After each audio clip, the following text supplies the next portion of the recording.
दोस्तों, एक सर्वे हुआ विश्व स्तर पे और आम जनजीवन से पूछा गया कि आपकी लाइफ में बिगेस्ट फियर क्या है, सबसे बड़ा भय क्या है। तो जो चौंकाने वाले आंकड़े थे वो ये थे कि फियर ऑफ डेथ, मृत्यु का भय लोगों की जिंदगी में दूसरे नंबर पे था और पहले नंबर पे था पब्लिक स्पीकिंग या फियर ऑफ स्टेज। लोगों से बात करना, मंच पे बोलना लोगों की जिंदगी में पहले नंबर का भय था। अगर इस फील्ड में आप मास्टरी चाहते हैं तो ये वीडियो टीचिंग आपके लिए है। 10 साल के मेरे अपने जीवन में जो मैंने अपनी गलतियों से सीखा है, ग्रेट लीडर से सीखा है, वही मैं आपके साथ साझा करना चाहूंगी। इस वीडियो में हम 3 एस्पेक्ट्स पे बात करेंगे। शुरुआत कहाँ से करनी है, किन बातों का ख्याल रखना है और फोकस कहाँ बनाना है। ये जो विषय है मेरा अपना फेवरेट है, तो इसको इंटरेस्टिंग बनाने के लिए मैं शुरुआत एक जोक से करना चाहूंगी। अगर इसके एसेंस को आपने पकड़ लिया तो पब्लिक स्पीकिंग आपके लिए बड़ा इंटरेस्टिंग और फन एक फील्ड रहेगा। तो जोक ये है कि एक फ्लाइट में तोता और बंदर यात्रा कर रहे थे। जो तोता था बहुत शरारती था, तो वो जब एक एयर होस्टेस निकल के जाती है तो वो उसको घूर के देखता है, सीटी बजाता है और गाना गाता है, क्या खूब लगती हो, बड़ी सुंदर लगती हो। ये सुन के एयर होस्टेस रुकती है और बोलती है, एक्सक्यूज मी सर, आपको कुछ चाहिए? तो तोता बोलता है, नहीं, मैं तो मजे ले रहा हूँ। कोई बात नहीं, वो चली जाती है। फिर वो जब वापस आती है वो वही हरकत करता है। वो फिर गुस्से में होती है, लेकिन वो कहती है कि सर, आपको कुछ चाहिए? तो कहता है, बोला ना, मैं तो मजे ले रहा हूँ। कोई बात नहीं, वो आगे चली जाती है। अब तोते की देखा देखी बंदर भी यही करने की कोशिश करता है। बंदर उसी एयर होस्टेस की साड़ी खींचता है और आंख मारता है। अब वो एयर होस्टेस आग बबूला हो जाती है और बंदर से पूछती है, आपको क्या दिक्कत है? तो बंदर कहता है, भाई मैं भी मजे ले रहा हूँ। अब वो आउट ऑफ कंट्रोल हो जाती है और वो सीधे पायलट के पास पहुंचती है और कंप्लेन करती है। पायलट क्लियर कहते हैं, आदेश देते हैं, दोनों को चलती फ्लाइट से बाहर फेंको। अब जब दोनों को बाहर फेंका जा रहा होता है तब तोते के दिमाग में आता है कि बंदर से ये तो मैंने पूछा ही नहीं। तो वो बंदर से पूछता है तोता कि बंदर भाई ये तो बताओ, उड़ना आता है? तो तोते की बात को सुन के बंदर घबरा के कहता है कि नहीं भाई, उड़ना तो नहीं आता है। तो फिर तोता कहता है, भाई जब उड़ना नहीं आता तो फिर मजे क्यों ले रहे थे? यहाँ कहने का मतलब ये है कि अगर हम मंच पे बोलने का मजा लेना चाहते हैं तो पहले उड़ना कैसे है वो सीखना होगा, वरना हम लोगों के बीच में मजाक बन जाएंगे। और यहाँ उड़ने से मतलब है अपनी तैयारी।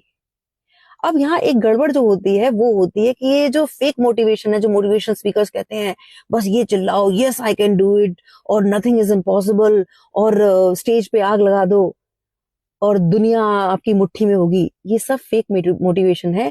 और ये हमारे अहंकार को पुष्ट करता है। ये सुनने में बड़ा जोश देता है, लेकिन ये हमारे अहंकार को पुष्ट करता है और अहंकार हमारे पतन का कारण है।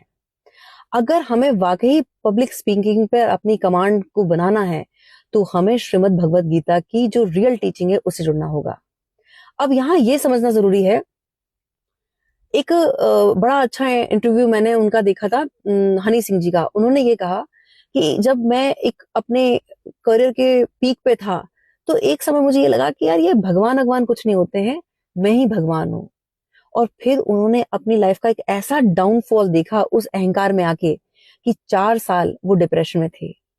तब उन्होंने कहा कि मुझे तब समझ में आया कि नहीं, एक अदृश्य शक्ति है जो सब कुछ कंट्रोल कर रही है, मेरे बस का कुछ नहीं है। और जब वो शरणागत हुए उसके बाद फिर से उनका करियर शुरू हुआ। तो यहाँ हमें औरों की गलतियों से सीखना है और ये समझना है कि अगर शोहरत की बुलंदी पे हो तो जरा सब्र रखो। उड़ते हुए परिंदे इस बात का गवाह है कि आसमान में ठिकाने नहीं होते। तो हमें उड़ना अगर है तो हम्बल होना होगा और अपने रूट्स पे काम करना होगा। श्रीमद् भगवत गीता की टीचिंग ये बताती है कि भय क्यों है। भय जो है वो अज्ञानता के कारण है और जो नॉलेज है वो पावर है, ज्ञान शक्ति है। तो अगर हमें भय को मिटाना है तो पहले ज्ञान से जुड़ना होगा, जो रियल टीचिंग है उससे जुड़ना होगा। तो अब हमें ये समझना है कि शुरुआत कहाँ से करनी है। शुरुआत हमें ये समझना होगा कि अगर एक व्यक्ति, जो ये कहा जाता है, ये जो कोरा मोटिवेशन है कि yes you can do it, आप ये समझें कि अगर एक व्यक्ति जिसे ड्राइव करनी नहीं आती है उसे कार लेके हम सीधे हाईवे पे छोड़ दें और ये कहें कि yes you can do it और नथिंग इज इम्पॉसिबल, ये कहता रहे और गाड़ी चला ले, क्या परिणाम होगा? परिणाम ये होगा कि अगले दिन उस भाई की हर अखबार में फोटो आएगी शोक संदेश के साथ, क्योंकि उसकी तैयारी नहीं थी, उसे पता ही नहीं कि गाड़ी कैसे चलाना है। तो सो ठीक यही होता है पब्लिक स्पीकिंग के साथ। हमें पहले तैयारी करनी है, और तैयारी करनी है ग्राउंड लेवल पे। जैसे एक कार चलाते हैं तो पहले हम ग्राउंड में जाते हैं, उस कमांड को समझते हैं, फिर खाली रास्ते पे आते हैं, फिर थोड़ी बहुत क्राउड आता है और उसके लिए हम प्रिपेयर होते हैं कि कई बार जहां हमें ब्रेक लगानी होती है तो वहां रेस दब जाती है। तो इस तरह से जब हम अभ्यास करेंगे तो गलतियां होंगी, लेकिन हमें हार नहीं मानना है, उससे सीखना है। अब शुरुआत हमें करनी है छोटे बच्चों के साथ।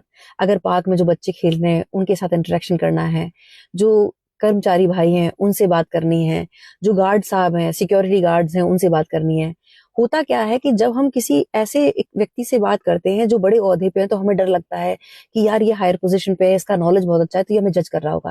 लेकिन जब हम आम जनजीवन से जुड़ते हैं, बच्चों से जुड़ते हैं, आम लोगों से जुड़ते हैं, तो हमारे भीतर वो जज करने वाली कोई इनसिक्योरिटी नहीं होती कि हमें कोई जज कर रहा होगा। तो हम कॉन्फिडेंस के साथ अपने भावनाओं की अभिव्यक्ति कर पाते हैं। अब हमें यहाँ ये करना है कि जब हमने बात करना शुरू कर दिया, तब उसके बाद छोटे बच्चों को जोड़ना है, उनको चॉकलेट का एक रिवार्ड देना है, ये कहना है कि सब लोग आज अपना अपना परफॉर्मेंस देंगे, स्टेज पे कुछ सुनाएंगे। अब यहाँ क्या करना है, आपको आपको ही मंच संचालन करना है और आपको ही गेस्ट बनना है। आपने मंच संचालन किया कि आज बड़े हर्ष के साथ कह रहा हूं कि ये हम प्रोग्राम आयोजित कर रहे हैं, वो किया, और उसके बाद आप गेस्ट बन के बैठ गए। अब जो बच्चा सबसे ज्यादा ताली बजाएगा उसे 2 चॉकलेट मिलेंगी। तो कहने का मतलब ये है कि बच्चों के बीच में भी उत्साह होगा और वहां से हमारा कॉन्फिडेंस बढ़ता है। तो मैंने भी अपनी जो जर्नी थी ऐसी स्टार्ट की थी। मैं, मेरे जो स्टाफ है, मेरा सैलून का काम है, तो मैं मेरे स्टाफ को फ्री टाइम में अपने पास बिठा लेती थी। 5 स्टाफ को बिठाकर, कई बार वो भागने की सोचते थे तो मैं समोसा मंगा लेती थी और उसमें उनको एंगेज करके अपनी कहानियां सुनाती थी। तो कहानी सुनाते हुए मैं इमेजिन ये करती थी कि 50,000 लोग मुझे सुन रहे हैं। मतलब 5 लोगों को बोलते हुए भी कॉन्फिडेंस ये था कि 50,000 लोग मुझे सुन रहे हैं, और वहां से तैयारी होती है। जब हमारी वहां तैयारी हो चुकी है, तब अब हमें सोसाइटी के इस तरह के जो काम है उनमें इनिशिएट लेना है, वहां कुछ बोलने की कोशिश करनी है। घर में कोई प्रोग्राम है तो वहां इनिशिएट लेना है, घर में संगीत चल रहा है तो वहां बोलने का प्रयास करना है। तो छोटे छोटे कदम से हमें स्टार्ट करनी है। अब जब हमारा कॉन्फिडेंस जब स्ट्रांग होगा तो अभी एक गलती करने से बचना है। कभी किसी स्पीकर को कॉपी नहीं करना है, अपनी यूएसपी पे काम करना है। यूएसपी मतलब होता है एक ऐसा स्पेसिफिक गुण जो हमें औरों से अलग बनाता है, जो और वक्ता है उससे अलग बनाता है। तो अगर मैं अपनी यूएसपी की बात करूं तो मेरी यूएसपी है कि मुझे कहानियां, जोक्स, शायरी, कविताएं बहुत जल्दी याद होती हैं।